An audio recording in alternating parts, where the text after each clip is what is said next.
Hey everyone, it's Ben here with Millenium drums. I hope you're having a great day. Today we're going to take an in-depth look at the MPS-1000, its hardware and the edit menu. Let's check it out.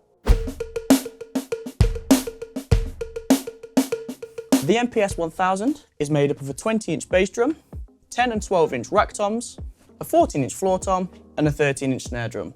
All of the shells are made of wood, have a mesh head, chrome hardware and tube lugs, and this finish is a grey line wrap.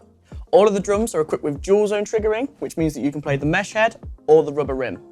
The hi-hat is a dual zone 13-inch pad with an open and closed controller underneath. For the cymbals, we have two 15-inch dual zone crash cymbals. We also have one triple zone 18-inch ride. All of the cymbals have 360-degree triggering, which means you can play anywhere on the cymbal and it can be choked. The kit comes with a full set of hardware, including a snare drum stand, a hi-hat stand, a bass drum pedal, and 3 boom stands for the cymbals, as well as a stand for the drum module. All the hardware is double braced and really sturdy, which means that the cymbal stands won't move about too much when you're getting into it. Now let's take a look at the brains of the MPS-1000, the drum module. On the face of the module, we have 2 rotary knobs, one for the master output and one for the headphone output. There are 8 volume faders for each pad. Each fader is backlit in blue, which is perfect for live performance scenarios.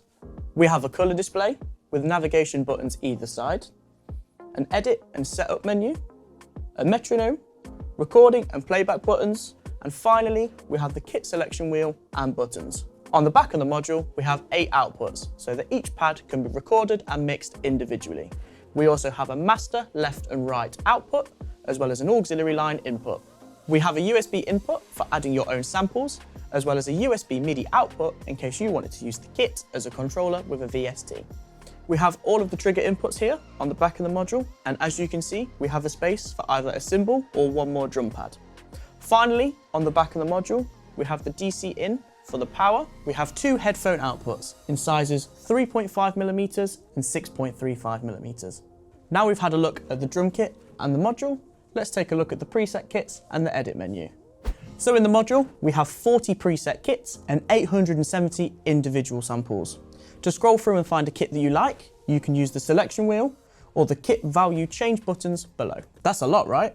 There are also 40 user kits available where you can create your own custom kit, either using samples that are already on the module, or you can import your own samples too. Now let's take a look at the edit menu. The edit menu allows you to change the sample on any pad, as well as edit the pitch, pan, and perhaps any effect that you may want to use also.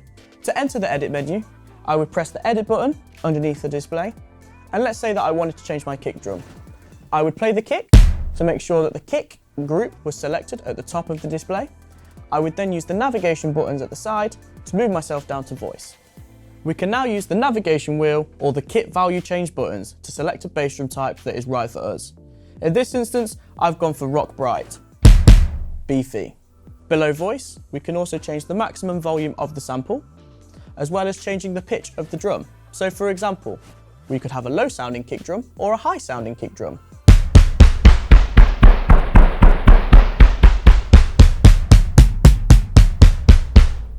Below the pitch, we have the pan. The pan is where you can take a particular drum and change where it sits within a stereo field.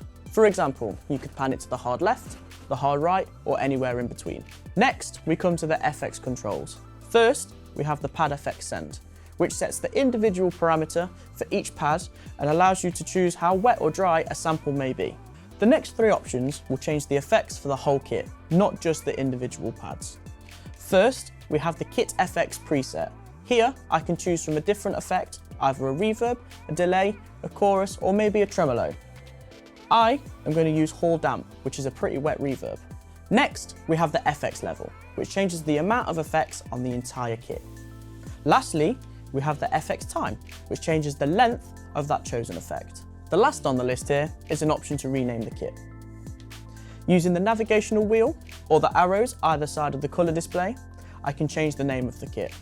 This kit's got quite a lot of reverb on it, so I've decided to call it Reverb 1. Let's have a listen.